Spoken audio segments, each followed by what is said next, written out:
everyone. Thank you so much for your interest in IFTF and the Vantage program. I wanted to kick off our conversation or webinar with this quote from one of our colleagues, Jake Dunnigan. And he said, "It's better to be blindsided by a simulation than by reality." A simulation, you can think of a scenario, a forecast. And I wanted to share this with you because it really gets at the heart of what we do in the Vantage program and what we do across IFTF. And that is that we work with people and organizations to help them prepare and to be ready for the future. And that preparedness is really core. So if there's anything you take away, it's this idea of how do you prepare and how do you get ready for the future? And this is increasingly important. You may have seen headlines like this. They kind of pop up every day. You know, when you think about the pandemic, why weren't we ready when there was countless evidence and scenarios and data showing that this was a real possibility? There are actually two ways that we help people and organizations become more future ready. So one, we help them build a point of view about possibilities out on a 10-year time horizon. And then second, we help organizations build the internal capacity to generate those foresights, but also to move them through the organization and identify strategic insights that are going to drive decision-making in the present or planning in the present. So, I'm here today to talk to you about IFTF Vantage. This is the primary way that organizations partner with IFTF.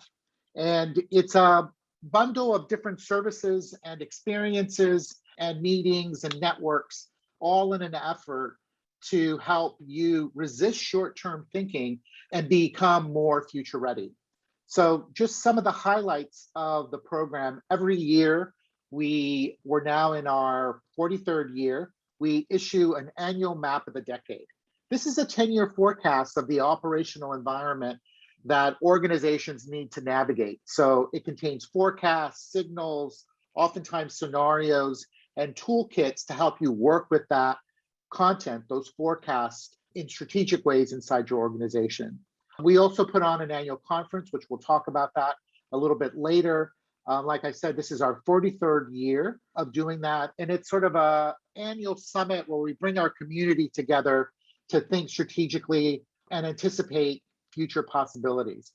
We also, as part of the program, again, it's not just content, but ways to work and tools and frameworks together. So we have a platform that we call Future Factors, and this is a community of foresight professionals and everyone on staff and in our network. And it's a platform where we identify signals of change. This is the evidence, the building blocks that we work with to create forecasts. And so here you'll see the things that people are identifying that are just emerging in the broader landscape that have the potential to really transform business, society, organizations. And it's a collection of these signals that Vantage partners can contribute and have access to. There's also another platform we call Vantage Point. It's the primary platform for the community. Here you have access to all of our past reports, maps of the decade, but also a lot of different tools and frameworks so that you can find ways to build that capacity internally and even inspiration to create your own foresight-driven meetings and conversations internally. And then Vantage partners get a foresight guide, someone like me that guides them through IFTF resources, coaches them on how to design internal meetings, or just engages in a conversation about the future of technology or some other topic that is really generating a lot of questions for them at the moment. One of the things I wanted to highlight in this webinar is that many organizations come to us trying to understand in a very fundamental way, what is strategic foresight? How does it fit in my organization? How do I build a foresight team? What are the kinds of deliverables it needs to generate? And of course, some organizations have long histories with foresight teams. But what we wanted to do was actually build a playbook. As part of the Vantage program, you would have access to this playbook that we call a playbook for future ready organizations, where we explore what does it mean to be future ready? What are the capacities that I need to build internally? What are some diagnostic frameworks to assess those capacities?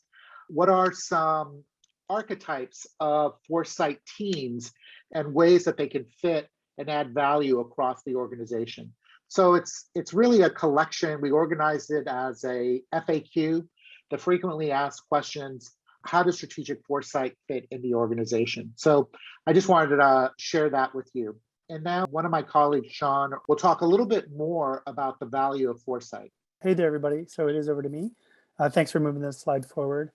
So one thing we wanted to bring to everybody's attention is the importance of foresight on organizational performance. So this is a fantastic study done over in the EU a couple of years ago, based on research done over 7 years on 81 for-profit companies. So this is a study that we'll share in the follow-up email after the fact, so everyone can have in-depth look at this. But the two key takeaways from this report around the importance of foresight on financial performance is organizations that have strong foresight capacity have more than 33% profitability compared to their peers, and their growth rate is 200% better than their peers.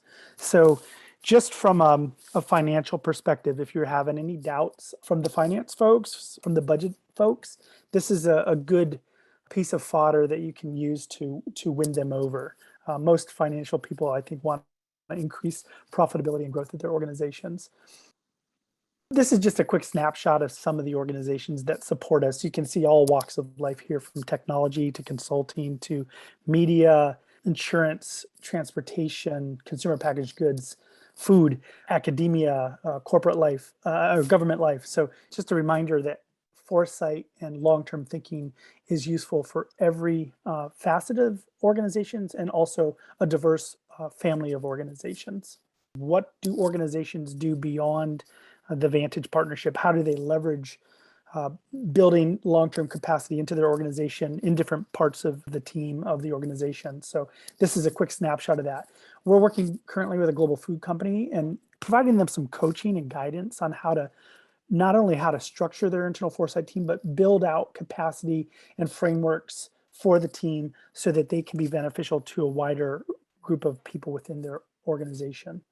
We're working with a social media technology company on several projects, actually, where we're taking the signals of the future and using that to inform different feature sets for future apps that they are trying to develop. So basically, they want their apps to be useful and utilize and grow and be current with what's expected in the 3 to 5 year time frame. Earlier this year, we released some research on building towards climate positivity. We have the personal perspective that you can't just be climate neutral, you have to be climate positive. And so how does an organization that historically focuses on profits can kind of reorient their organization around climate positivity? So we're currently doing this with a pretty large global consulting firm to help them think about climate at the global level. And finally, we're working with a PR firm, an advertising firm, to think about how foresight can benefit and inform their innovation side of the organization. So innovation is new products, new services, but innovation is also around new ways of engaging the outside world with products, services, and experiences.